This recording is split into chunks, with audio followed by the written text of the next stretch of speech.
guys, welcome to my channel. Thank you so much for joining me today. I'm so happy to have you on here. My name is Anne.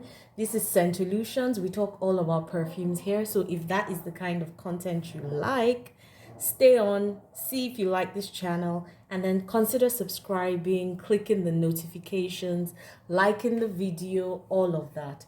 Guys, today I wanted to share my top 15 fragrances for life. So these are the fragrances that if I have my way, I would always want to have in my collection.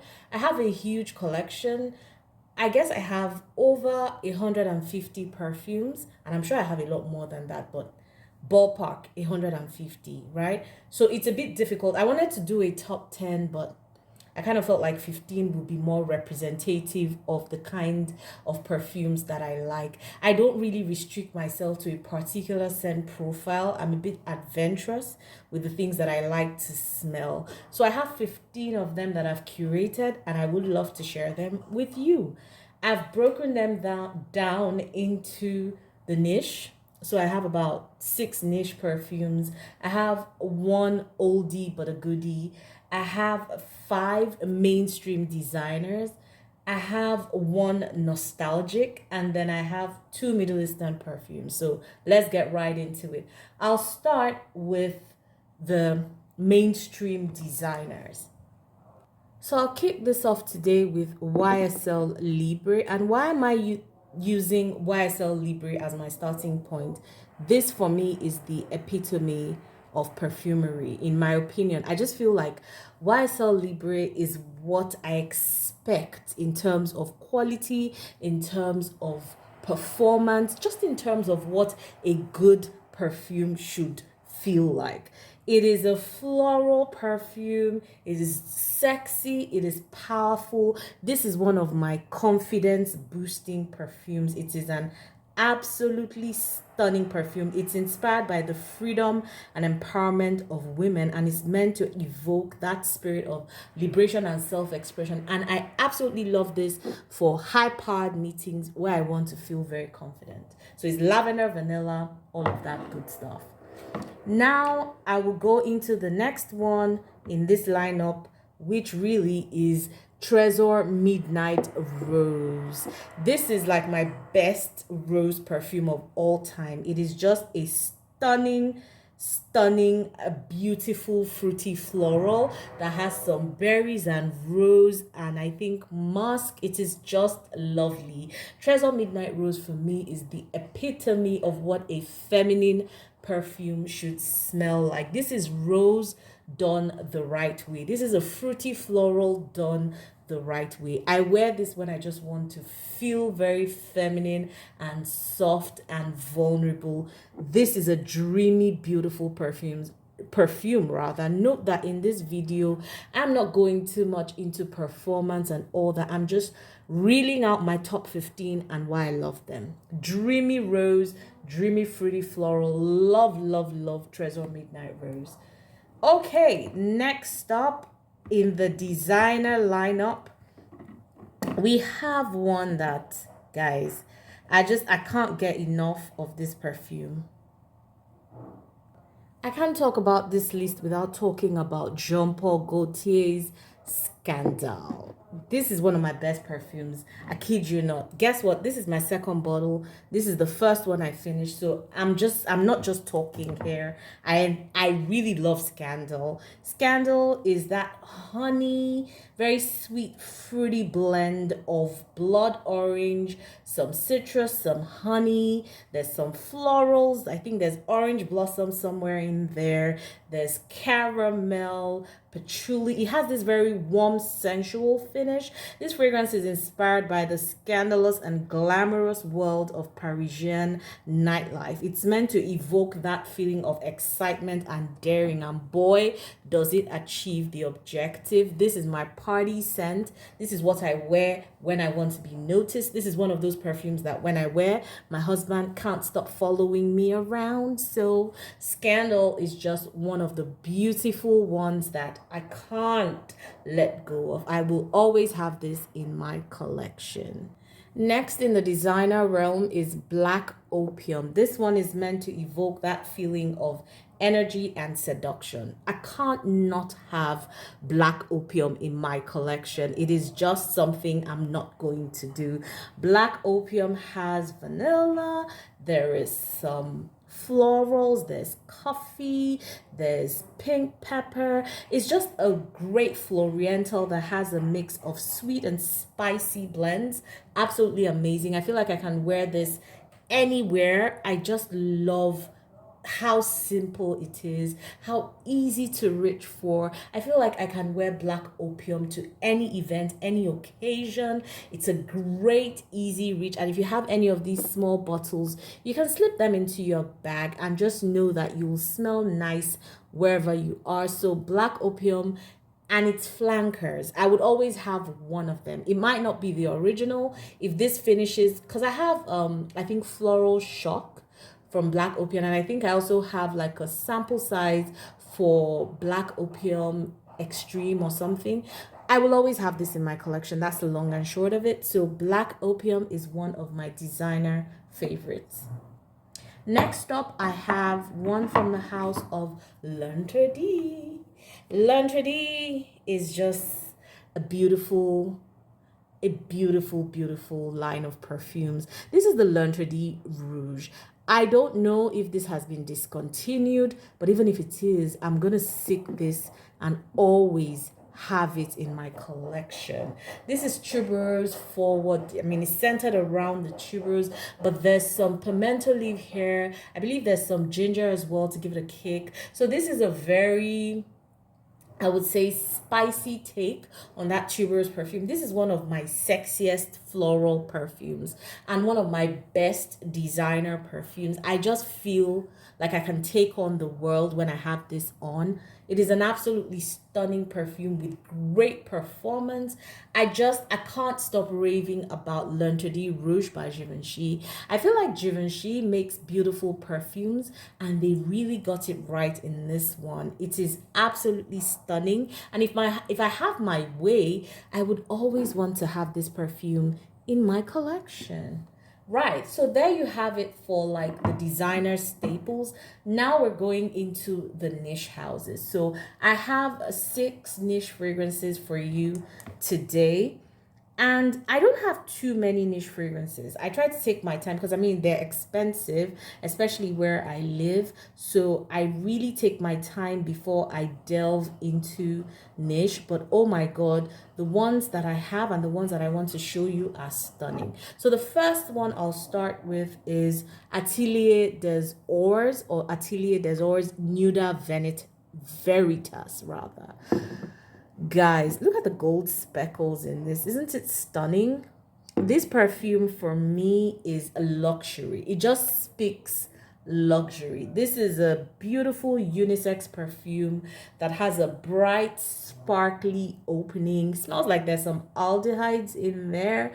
There's a middle note of some white and yellow floral, so it creates that warm floral heart. The base notes have some musk, there's some woody notes as well. It's very sensuous and creamy. I am so enamored by this perfume. This is inspired by like the ancient alchemy and the search for the philosopher's stone. So the name Nuda Veritas translates to the naked truth. And I absolutely love this one. It's meant to evoke the idea of reviewing one's true self. And I kind of feel like this does. This just lays you bare. I love this perfume.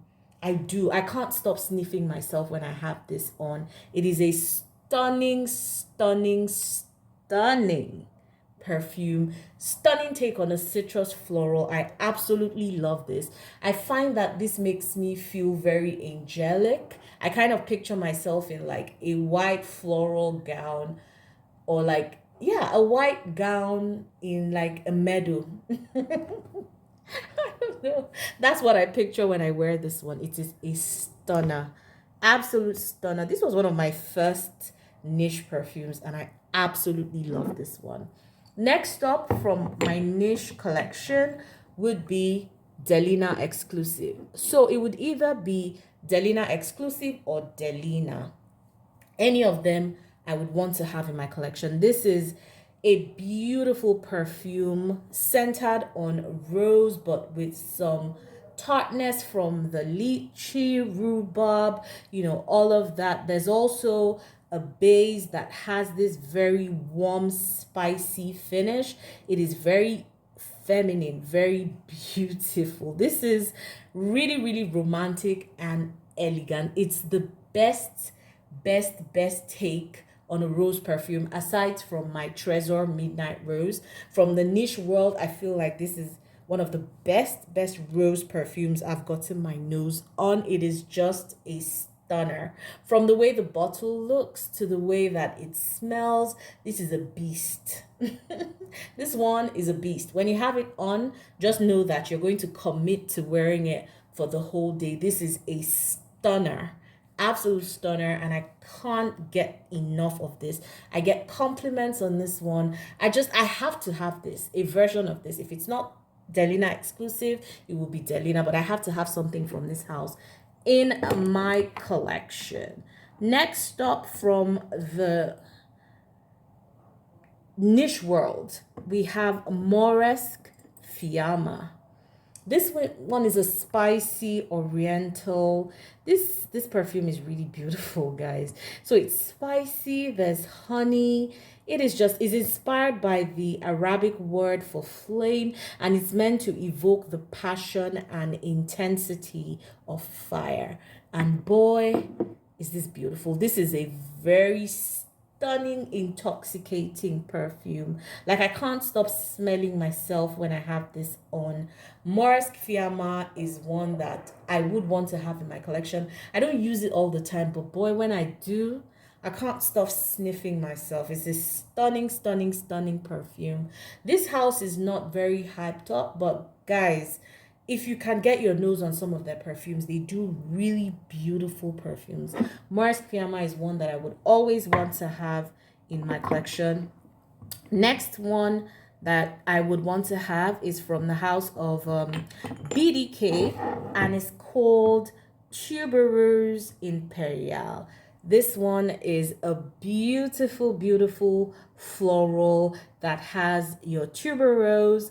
It has some citrus. There's some ylang in here. So it has this very rich floral touch. And then the base notes with some vanilla benzoin. I believe there's musk as well. Just create that warm, sensual finish. This fragrance is inspired by the French Empress Eugenie, who was known for her love of tuberose, and is meant to evoke that elegance and luxury of the French court. And boy, do I feel luxurious when I smell this. This is one of my best tuberose fragrances. This is one that I feel like even if you don't like tuberose, you will be able to accommodate this one. It's just a stunning take on a tuberose perfume, and I really enjoy Tubereuse Imperiale.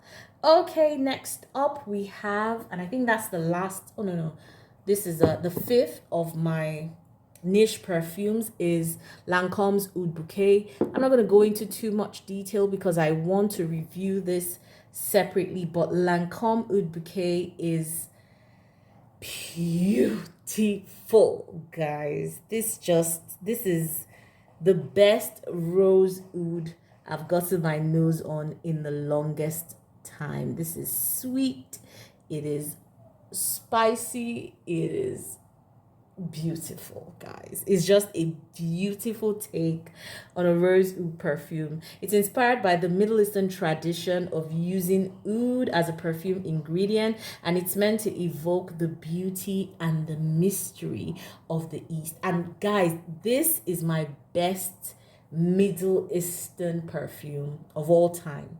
I feel, and I have the 2014 or 15 version. Guys, this is a beautiful one. This is one of the most intoxicating perfumes ever. Next up, and I believe this is the last of my niche, is Orchidée Vanille by Van Cleef & Arpels.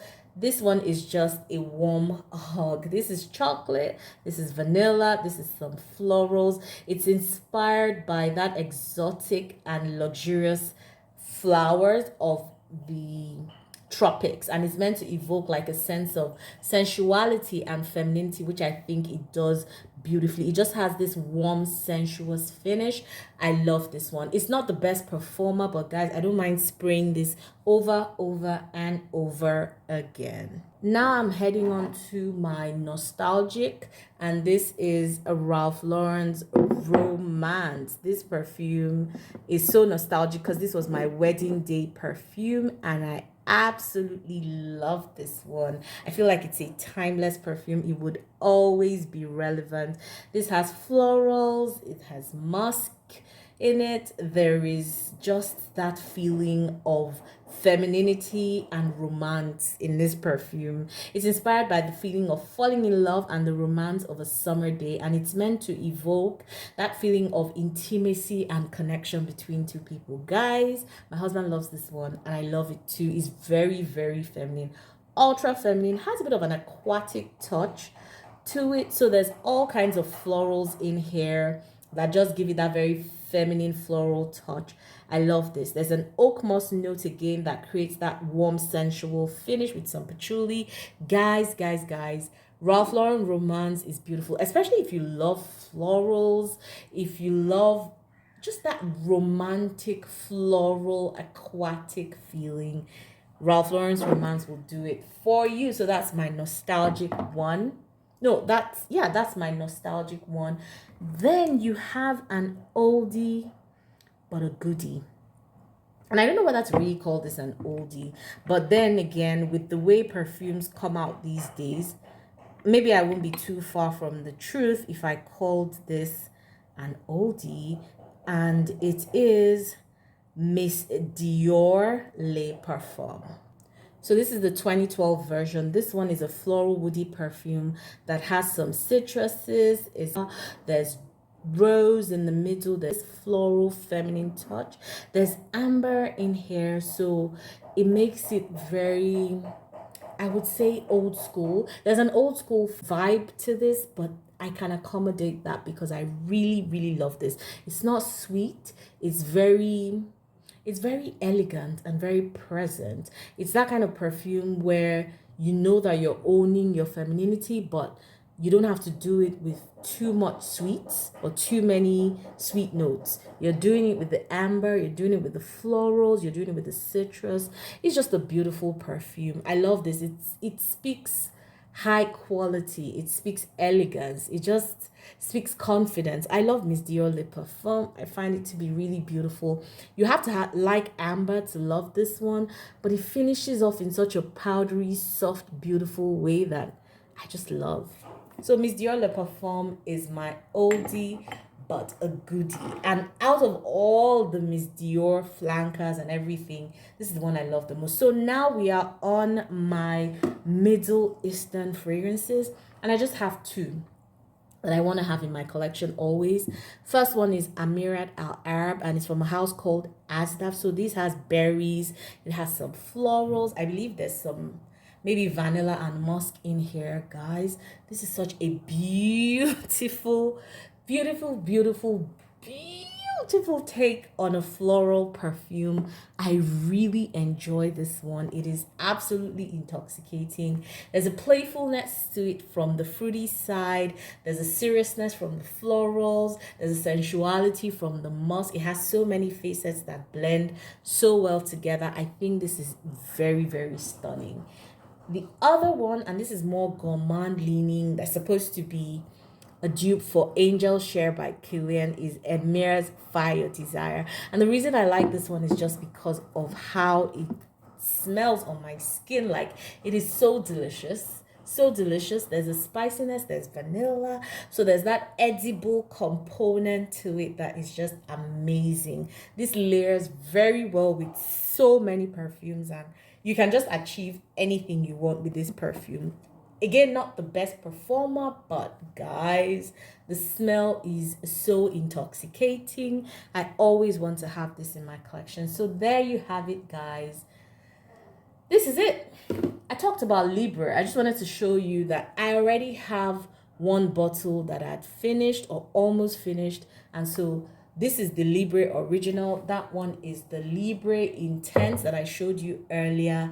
I would always have something from that line in my collection. There you have it, guys. My top 15 fragrances for life. I want to have this all the time in my collection if I had my way. Let me know what your top fragrances for life are, if you have any. And if you know any of these perfumes, let me know your thoughts about them. Thank you so much for watching, guys, and enjoy the rest of your day or night. If you haven't subscribed and you love this video, please hit the subscribe button, punch the notification bell so you know when I post, and hit the like button as well. Bye, guys.